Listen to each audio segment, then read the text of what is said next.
ধনী বাড়ির একমাত্র মেয়েকে আজ পর্যন্ত পরিবারের একটা পুরুষও দেখেনি। শুনতে অবাক লাগলেও এটাই সত্যি। লোকের মুখে শোনা যায় কুসুমের মতো সুন্দর মেয়ে, তবে আজ পর্যন্ত তাকে কেউ কল্পনাতেও দেখেনি। হ্যাঁ, আবদুল্লাহ আল আনসারি ধনীর একমাত্র মেয়ে হুরাইরা আফরিন হুর, যাকে এখনও পর্যন্ত কোনো বাইরের পুরুষ দেখেনি। 19টা বছর পার হয়ে গেছে, গ্রামের কোনো পুরুষের সাধ্য হয়নি তাকে দেখার। মেয়ের লেখাপড়ার জন্য বাড়ির মধ্যে স্কুল তৈরি করে আবদুল্লাহ আল আনসারি সাহেব, এবং সেখানেই হয় একটা গার্লস কলেজ, যেখানে গ্রামের সব মধ্যবিত্ত পরিবারের মেয়েরা ও হুর লেখাপড়া করে। বাবা এবং 6 চাচার আদরের এক মেয়ে এবং 4 ভাইয়ের আদরের এক বোন হুর। বিশাল ধনী বাড়ির আশপাশে 12 ফুট উঁচু করে দেওয়াল করা। গ্রামে বিঘা বিঘা জমি এই ধনী পরিবারের। পূর্বপুরুষ থেকেই তারা ছিল অনেক সম্পদের মালিক। সেখান থেকে নামকরণ করা হয় ধনী পরিবার।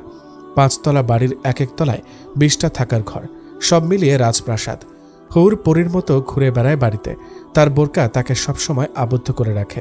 হুরের 4 ভাই, সাজ্জাদ বিন আনসারি, খালেদ বিন আনসারি, জাবেদ বিন আনসারি, জুনায়েদ বিন আনসারি, এবং ভাবিরা রহিমা, ফাতেমা, আয়শা, উম্মেহানি। সবার চোখের মনি হুর। হুরকে সবসময় তার বাবা এবং তার ভাইরাই দেখতে পারে, এছাড়া অন্য কোনো পুরুষ দেখতে পারে না।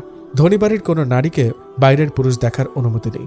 এমনকি বাড়ির 2য় তলায় সম্পূর্ণভাবে পুরুষ নিষিদ্ধ, কারণ সেখানেই বাড়ির সব মেয়েরা থাকে, আর 2য় তলাতে রান্নাঘর। আজ শনিবার অনেক দূর থেকে একটা বাচ্চা মেয়ে হুরকে দেখতে এসেছে। মেয়েটার অনেক ইচ্ছা সে একটাবার হুরকে দেখবে। প্রথমে সদর দরজায় দারোয়ানরা মেয়েটির মা ও তাকে ঢুকতে না দিলেও আনসারি সাহেব অনুমতি দেওয়ার পর ঢুকতে দেন। হুরের মা রাবেয়া বেগম বাচ্চা মেয়েটি ও তার মাকে বসার ঘরে বসতে দিয়ে হুরকে ডাকতে গেল। হুর কিছুক্ষণ আগেই গোসলে ঢুকেছে। রাবেয়া বেগমের ডাকে হুর তাড়াতাড়ি গোসল শেষ করে বের হলো। বাচ্চা মেয়েটির কথা শুনতে হুর খুব অবাক হলো, কারণ তার ধারণাই ছিল না কেউ তাকে দেখার জন্য এত পাগল। নিজেকে খুব ভাগ্যবান মনে হচ্ছে হুরের। বাচ্চা মেয়েটাকে তার ঘরে পাঠাতে বলল হুর। হুর ততক্ষণে নিজের চুল ছেড়ে আয়নার সামনে দাঁড়ালো। মেয়েটি ঘরে ঢুকতে অবাক হয়ে গেল। হুরের পা অবধি চুল মাটিতে লেলিয়ে আছে, টানা টানা চোখ, হলদে সুন্দর গায়ের রং। মেয়েটা অবাক হয়ে তাকিয়ে আছে। হুর মেয়েটাকে ভেতরে আসতে বললে মেয়েটা কিছুটা ভয় পেয়ে যায়। হুর তাকে আবারও ডাকে কাছে। মেয়েটা গুটি গুটি পায়ে হুরের ঘরে যায়। বিশাল বড় ঘর, চারদিক সুন্দরভাবে সাজানো, ময়ূরের পালকের মতো দেখতে খাট। হুর মেয়েটির গালে হাত রেখে বলল, সোনা মেয়ে, কি নাম তোমার? মেয়েটি হুরের ছোঁয়া পেতেই কিছুটা আঁতকে উঠল। কুসুমের মতো নরম তার ছোঁয়া, গলার কণ্ঠস্বর সুন্দর। সে হুরের দিকে অবাক দৃষ্টিতে তাকিয়ে আছে। হুর আবার জিজ্ঞেস করল, তোমার নাম কি? মেয়েটা গলা কেঁপে উত্তর দিল, অবন্তী। তুমি হিন্দু ধর্মের? হ্যাঁ। ও সোনা মেয়ে, তুমি খুব সুন্দর। তুমিও খুব সুন্দর। হঠাৎ হুরের মায়ের ডাক পড়তে হুর বোরকা পরে রেডি হয়ে বের হলো। হুরের সাথে সাথে অবন্তীও হাঁটছে। অবন্তী যাওয়ার পালা চলে এসেছে, কিন্তু তার যেতে ইচ্ছা করছে না। হুরের সাথে আজীবন থাকতে ইচ্ছা করছে তার, কিন্তু সে পরিস্থিতির শিকার। অবন্তী মন খারাপ করে বলল, তোমার সাথে কাটানোর সময় আমি কখনো ভুলব না। আমিও সোনা মেয়ে, ভালো থেকো।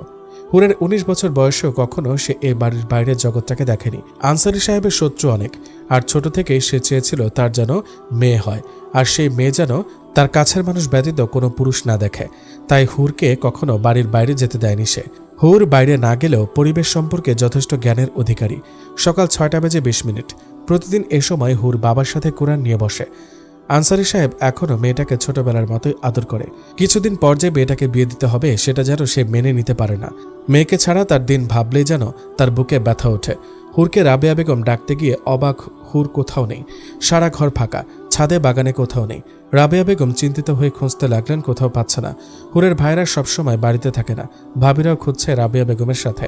সবাই খুঁজতে খুঁজতে যখন হুরকে পেল না, তখন সবাই হতাশ। রাবেয়া বেগম এসে সবটা আনসারি সাহেবকে জানালে সে খুব ভয় পেয়ে যায় এবং হঠাৎ বুকে প্রচণ্ড ব্যথা ওঠে। সবাই তাকে ধরাধরি করে তার ঘরে নিয়ে যায়। ঠিক তখনই কোথা থেকে যেন হুর দৌড়ে এসে বাবাকে জড়িয়ে ধরে। মেয়ে কাছে আসতে যেন আনসারি সাহেব সুস্থ হয়ে গেলেন। রাবেয়া বেগম মুচকে হেসে বলল, মেয়েকে বিয়ে দিলে যে আপনার কি অবস্থা হবে ভেবে আমার হাসি পায়। আমি বাবার কাছে থাকবো, বুঝেছ? হুর বলল। হুর বাবার কপালে চুমু খেয়ে বাইরে চলে গেল। আনসারি সাহেব দীর্ঘশ্বাস ছেড়ে বললেন, মেয়েরা হয়তো জন্ম নেয় পরের ঘরে যাওয়ার জন্য। ওকে ছাড়া যে একটা মুহূর্তও থাকতে পারি না আমি। চিন্তা করবেন না, আমাদের মেয়ে খুব সুখী হবে ইনশাআল্লাহ। 4 ভাবি ছিল রান্নাঘরে। নূরও তাদের কাছে গিয়ে বসল। কিছুদিন আগে নতুন ভাবি উম্মে হানিকে বাড়িতে আনা হয়েছে। তার আগে বাবার বাড়িতে ছিল। বিয়ে হয়েছে 1 বছর, কিন্তু হুরের ছোট ভাই জুনায়েদ তখনও সম্পূর্ণ মাওলানা হয়ে ওঠেনি, তাই বউকে বাড়িতে আনেননি। তাছাড়া ধনী বাড়ির নিয়ম অনুযায়ী বউ বাসর ঘরে ঢোকানোর আগেই স্বামী স্ত্রী 3 দিনের জামাতে যাবে। এই 15 দিন আগেই সব নিয়মকানুন মেনে উম্মে হানিকে আনা হয়েছে। মেয়েটা খুব মিষ্টি, অবশ্য এ বাড়ির প্রতিটা বউ খুব ভালো। তবে সবার বড় রহিমা বেগম একটু রাগী। হুরের বড় ভাই খালেদ বিন আনসারের স্ত্রী রহিমা বেগম, মেজো ভাই জাবেদ বিন আনসারের স্ত্রী ফাতেমা বেগম, সেজো ভাই সাজ্জাদ বিন আনসারের স্ত্রী আয়েশা বেগম এবং ছোট ভাই জুনায়েদ বিন আনসারের স্ত্রী উম্মে হানি। আর 4 ভাইয়ের এক পরী হুর। হুর সবার ছোট।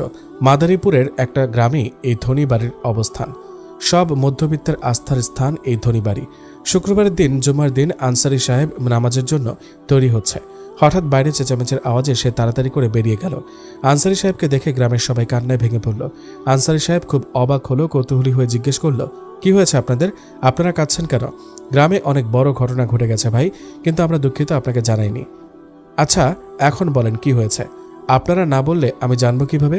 গ্রামে কি এক অসুখের বাসা বেঁধেছে। সবার বমি আর পেটের সমস্যা হচ্ছে। আমরা চেয়েছিলাম আপনাকে না জানিয়ে সমস্যার সমাধান করার, কিন্তু পারিনি। এটা তো খুবই চিন্তার বিষয়। আশেপাশে ডাক্তাররা কি কিছু সমাধান করতে পেরেছে? না, তারা ব্যর্থ। আপনারা চিন্তা করবেন না, আমি খুব দ্রুত কিছুর ব্যবস্থা করব। সবাই আল্লাহকে ডাকুন, তিনিই পারেন সব বিপদ থেকে রক্ষা করতে। আনসারি সাহেব আজ ঢাকায় যাবে।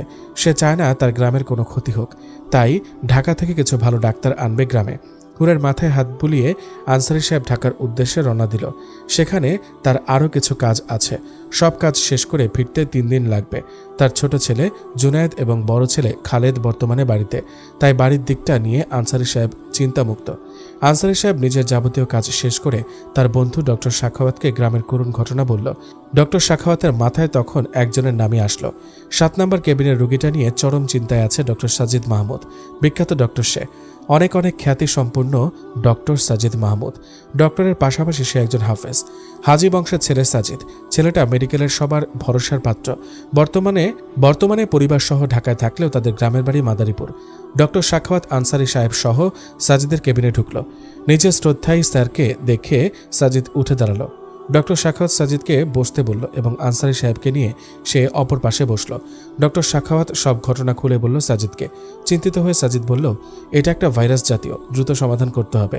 আর এখন শিশুদের মধ্যে আছে, কিন্তু পরে বড়দের মধ্যেও ছড়াতে পারে। এখন আমি চাচ্ছি আল্লাহ এই বিপদের সমাধান তোমার উসিলায় করুক। সাজিদ বলল, আমি? হ্যাঁ, তোমার উপর আমি সম্পূর্ণ ভরসা করতে পারি। আপনি যা ভালো বোঝেন স্যার, আমার কোনো আপত্তি নেই। আলহামদুলিল্লাহ, তাহলে তুমি 20 জনের একটা টিম তৈরি করো আর বাসায় জানাও, তাহলে কালকেই রওনা দিব। Okay sir. হাজিবাড়ির সবচেয়ে বৃদ্ধ লোক হাজি নূর মোহাম্মদ, তার ছেলে সৈয়দ সাহেব মোহাম্মদ এবং জাহিদ মোহাম্মদ। আবার সৈয়দ মোহাম্মদের 2 ছেলে, সৈয়দ মাহমুদ এবং সাজিদ মাহমুদ। 2 ভাইয়ের আদরের এক বোন জেবা ইলমা। বিশাল বড় বাড়িতে হাসি খুশিভাবে থাকেন সবাই। তাদের জয়েন্ট ফ্যামিলি।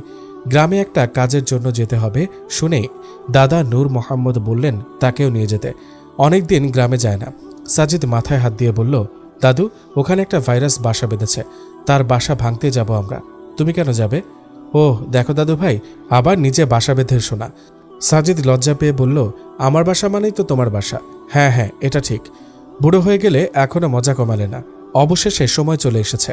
সাজিদ 20 জনের একটা টিম তৈরি করে দিলেন।